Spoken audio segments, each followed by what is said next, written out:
Hello guys, and welcome to another design tutorial. And in today's tutorial I'll be showing you guys how I made this Christ on Mount Olives design.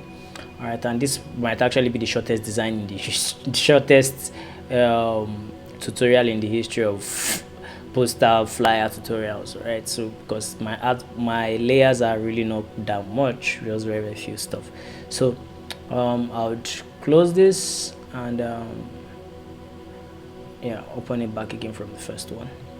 All right, so this is my first artboard. So if you notice, well, you would notice some glitches here and there on in the pictures. If you look closely here, you would notice this. This is not how trees should form. So if you notice, this looks like a duplicate of this. All right, and if you notice, you see some lines, some very straight lines here that look weird, and this is because I was trying to extend this particular picture. This picture wasn't really this extended, it was really quite portrait, and I needed this frame exactly, so I had to extend to the right and extend to the left. So how did I do this? I rasterized this, then selected where I wanted to extend with my rectangular marquee tool. Right, over the place. Then I came to edit, then content aware fill, then it's filled in this side and filled in the left side for me. So that's how I arrived at that picture. All right, so I arrived at the picture like this, but it was an speed design, so it wasn't really something I needed to do so much in, but I just needed to tell the story. So this is basically very good, a very good picture to tell a story. You're seeing the landscape, it clearly looks like a mountain.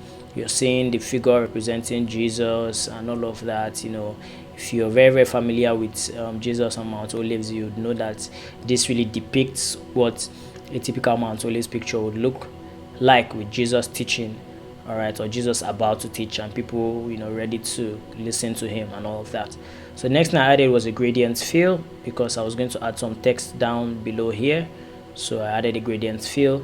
All right, and start adding the text. So first text is Christ on Mount Olives, that's the text itself, and the name of this font is Nosferatu, that's the name of the text. All right, then I added their logo, then the text, same Nosferatu, then anticipate. So this anticipate here, I think, is a different text. The name of text is Alpha Bright. All right, then yeah, I made it big. All right, and the what do you call it, the color is, well, I think somewhat white or off-white, and the blend mode is overlay. So I duplicated it again, anticipate, just to re-emphasize it here, and I made it bigger. So the same Alpha Bright, but now the blend mode is normal and the color is cream. All right, so Luke 22 verse 39 to 46 is the anchor scripture for the whole this. This is actually a musical play that this group, the chorus, is planning for in the month of April for their Easter concert. So this is that's a scripture. This is another anchor scripture. I position them here too. So but if you look at this, if I select this and select this, you'll notice something, that they are both in their unique way centralized from each other. If you look well, all right, you see this is the center of my design. And if you look at this and this, the distance from the margin to this one on the left alignment is equidistant to the distance of the margin from here to this point on the right. Right, so this has a way of keeping my design balanced. Right, has a way of keeping my designs balanced. If you look at this anticipate 2 and Christ on Mount Olives, you also notice the same particular thing. It has a way of keeping my designs balanced, even though my job is not centralized, but there is equal distance. Right, that's basically one of the benefits of knowing what you're doing as a designer. All right, you have a way of bringing balance, alignment, and neatness in your design. All right, so I added a gradient map on this to give me this very greenish retro kind of feel. All right, and this is what I'm using on my gradients. Oh, sorry, I locked it. My gradient map, I'm using this colors. All right, very weird shades of green. All right, so next thing I added is some little crusty old metallic texture here to make it look like an old paper, right, because it's telling an old story.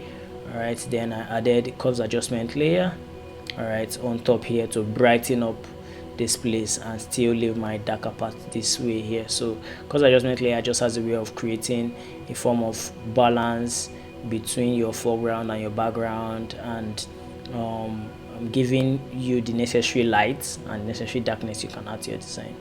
All right, so I selected all of this and took it to my camera raw filter and edited to give me this particular very colory and vibrant thingy. But in the whole, I think I preferred this one to this particular one. So yeah, that's it. It's just preference. Then I added a vibrance at the end of this, or at the top of this, over this, to give me all of this. Right? So basically, so little going on here. Then the next thing is the next artboard. Basically, practically almost the same thing, right? Practically the same thing. Gradient fill, crest amount olive, same text, same all of this, same all. I told them they need to rebrand this their logo, so possibly they will do that soon. All right, so same everything. I think the color gradients, okay, it didn't change. Same with this. All right, okay, yeah. So I think this is the one without the whole editing on camera raw, all right, to get the color tones like this.